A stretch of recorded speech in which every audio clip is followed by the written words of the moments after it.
took that one in, but the one that I'm talking about was right after I'd gone through the divorce and stuff, and I just had one of those days where I felt like a piece of shit. Everywhere I went, everything went wrong. It was just a bad day. I had the blues so bad.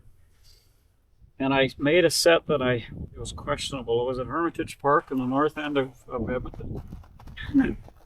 And I had a set that was partially out of the water, and I wouldn't normally do that, but I thought, well, I'm going to just come back. I'll give it maybe 2 hours, and I'll come back and hope to help. Taking a risk. Anyway, I went back. Here's this, maybe 12-pound beaver caught in a trap, and it was awful to watch. He had come from the opposite side, so he come from this way, and it smacked him on the back like that one that we had. And I just felt like a piece of dirt. So right on the bank there, and I've had this, I generally take my setters if that's what I have.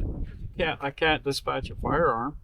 So I just give them a real sharp blow on that edge, and the little ones that should be enough. I didn't want to kill anything. I could not get over it. So finally, I thought somebody's going to see me. I'm going to get on the front page of the Edmonton Journal. So I didn't know what to do. So I'm looking at this, and I'm going to take the trap out. And he pulls on the side of my pants. It's crying, a little whimpering, and pulls over toward me. And I thought, just get a knife and shove it in my ribs. Anyway, I got my setters. I got him out, and I went down his spine. And where the trap had hit his spine, like he didn't bite me or nothing. I went down like that, and when I hit where that bump was, his back legs would kick. So I thought, well, maybe, and I thought, what if Bill saw me? Like, he's employed me to kill beaver, not make buddies with him. I didn't know what to do, so I took him home, and this is when I was renting. It was my first time trying to live in the city in Edmonton. Didn't go well. But anyway, I had this place, so I didn't know what to do. I had to go speak at a event. And so I just put him in there, gave him some of the applesauce from what I'd learned before, and I left. And I did my presentation, confessed my sins in front of everybody, that I didn't have the stamina to kill this beaver. And I went back. By then it was probably 11 o'clock at night, and he was moving around pretty good in my little garage thing there. I had him. The next morning, he was doing really well, and he didn't want to be my friend. Like, I had a hard time to catch them.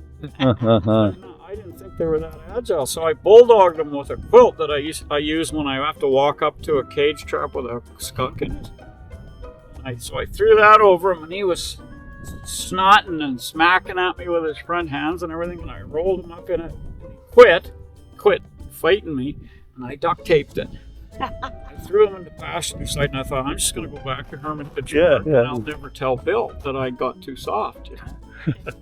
So I'm giving her, and I'm in the hammer lane on the Yellowhead Highway, and the pot liquor got out. He got out in that blanket, and so, I'm looking, and I realize, oh, crap. So I put my right-hand blinker on, because I've got 2 lanes to get over, and I'm waiting for traffic. Well, he crawls over me. Now he's underneath the clutch and the brake. It was a 5-speed Toyota pickup. Oh, shoot.